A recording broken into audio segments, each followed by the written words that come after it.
नमस्कार साथियों,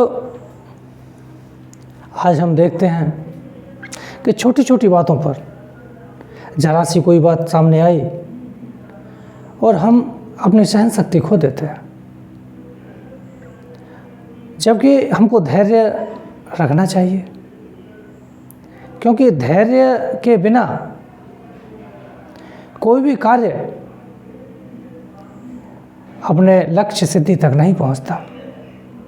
सहन शक्ति खो देना ये उथलापन है, ये कमजोरी है।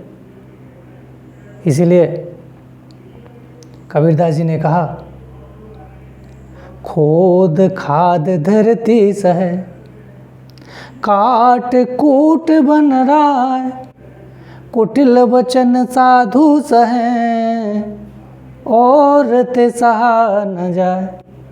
वास्तव में पृथ्वी को देखिए, धरती माता को देखिए कि कितना कोई कहीं खोद रहा है, कोई पैरों तले रौंद रहा है, कोई कुछ कर रहा है, कोई कुछ कर रहा है, लेकिन धरती माँ सबको अन्न देती हैं, सबको जीवन देती हैं, सबको देती हैं, लेकिन किसी पर वह नाराज नहीं होती। अगर सहन शक्ति को सीखना है तो माँ धरती से सीखो। काट कूट बन रहा है, अर्थात जितनी भी वन संपदा है, जितने भी वन हैं, वो सब के सब, कहीं आप देखेंगे कि कोई किसी पेड़ को काट रहा है, कोई किसी पेड़ की डाली को काट रहा है, कोई किसी के फल नोच रहा है, कोई पके फल ले रहा है तो कोई अध पके फल ले रहा है। लेकिन ये जितने भी वृक्ष हैं, ये सदैव अपनी छाया देते ही देते हैं, अपने पत्तियां औषधियों के रूप में देते ही देते हैं, और अपने फल शरीर उपार्जन के लिए देते ही देते हैं। और देखिए, जो साधुजन होते हैं, जो अच्छे स्वभाव के व्यक्ति होते हैं, वो कुटिल वचन सह लेते हैं, अपशब्द चुपचाप सह जाते हैं, लेकिन प्रति उत्तर में वो गुस्सा नहीं करते। यदि यही सारी की सारी चीज़ें किसी साधारण व्यक्ति के सामने आती हैं तो उसकी सहन शक्ति के बाहर ये चीज़ें हो जाती हैं। लेकिन एक परम लक्ष्य की ओर बढ़ने के लिए हमें आवश्यक है कि धरती माता जैसी, वनों जैसी और साधु जैसी सहनशीलता रखनी ही पड़ेगी। वाणी का नियंत्रण परमावश्यक है। जब तक हम वाणी का नियंत्रण नहीं करेंगे, वाणी पर जब तक हम नियंत्रित होके उसका प्रयोग नहीं करेंगे, तब तक हमें समाज में अपनापन नहीं मिलेगा। इसीलिए तो कहा है, कागा का को धन हरै, कोयल का को देत, मीठे बोल सुनायक, जग अपनों कर लेत। कागा अर्थात कौवा भी काला, कोयल भी काली, रंग रूप में दोनों एक जैसे। और विचित्र बात यह कि अगर कौवा घर की छत पर बैठा हुआ बोल रहा है तो उसको भगा दिया जाता है, और कोयल अगर घर की छत पर बैठकर बोलने लगे, घर के बाहर के वृक्ष पर बैठकर बोलने लगे, तो बार बार उसे सुनने का मन करता है, और हृदय ये चाहता है कि ये यहीं बैठी रहे और हम इसकी मधुर कूक को सुनते रहें।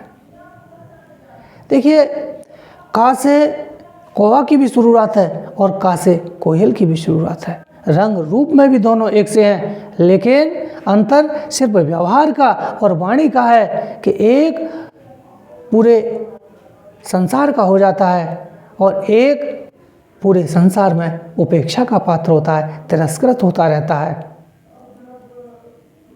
एक जगह कबीरदास जी ने और भी कहा है कि जिभ्या जिनके बस में, जिभ्या जिन बस में करी, तिन बस किया जहान, नहीं तो अवगुण उपजे, कहे सब संत सुजान। जिन्होंने अपनी वाणी पर नियंत्रण कर लिया, जिन्होंने तोल के बोलना प्रारंभ कर दिया और सिर्फ वही बोला जो सबके लिए प्रिय लगे, हितकारी हो, और किसी को अप्रिय नहीं बोला, तो मान लीजिएगा कि पूरा का पूरा जहान, पूरी की पूरी दुनिया उनके बस में हो जाती है।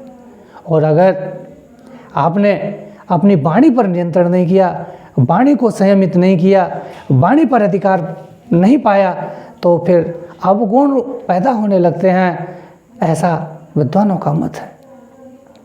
इसी संबंध में अगर इस दोहे का दूसरा अर्थ भी हम लगाएं तो हम पाएंगे कि जिन्होंने स्वाद को अर्थात जिह्वा को अर्थात स्वाद को अर्थात भोजन की रुचि को और स्वाद के प्रलोभन को अपने नियंत्रण में नहीं किया, और जो हर समय बस स्वाद लेने की, चटकारे लेने की ही बातें करते रहते हैं, समझ लीजिए कि उन्हें फिर बहु भोजता, इधर नए नए व्यंजनों का प्रलोभन और नीयत खराबी जैसी आदतें पड़ जाती हैं, और वो लोग समाज में उपेक्षा का शिकार होते हैं। परिणाम स्वरूप ज़्यादा खाने से और नीयत खराब होने से उपेक्षा का शिकार तो होते ही होते हैं, लेकिन शारीरिक कष्ट भी उनको होता है, स्वास्थ्य खराब होता है, उच्च रक्तचाप हो सकता है, वमन हो सकता है, और बड़ी बात ये कि भयंकर भयंकर रोग इस जिह्वा के स्वाद के कारण, नियंत्रण न रखने के कारण पैदा हो जाते हैं। इसलिए हम कह सकते हैं कि जिह्वा को अर्थात स्वाद को नियंत्रित करके हमको उचित समय पर भूख से कम खाना चाहिए, सुपाच्य खाना चाहिए, पौष्टिक खाना चाहिए, तभी निश्चित रूप से हम इस दुनिया के सारे जो पदार्थ हैं, जो उपभोग करने वाले हैं, उनका हम लंबे समय तक उपभोग कर सकते हैं।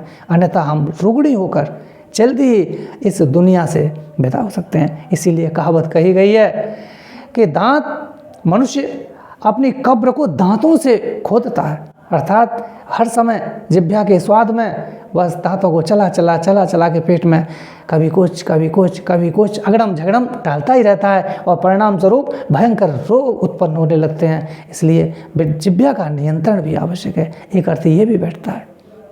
साथियों, एक शायर ने कहा है कि असर लुभाने का प्यारे, असर लुभाने का प्यारे तेरे बयान में है, किसी की आंख में जादू तेरी जबान में है।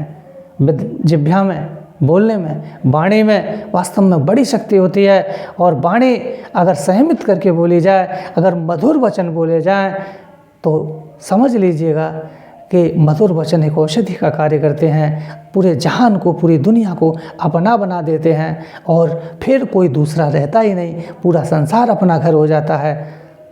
इसलिए हम सभी को प्रयास करके नाप तोल के बोलना चाहिए, उचित बोलना चाहिए, पहले तोलना चाहिए, उसके बाद बोलना चाहिए, तो निश्चित रूप से समाज में हम सम्मान के पात्र होंगे और समाज हमारा हो जाएगा। श्री राधे राधे।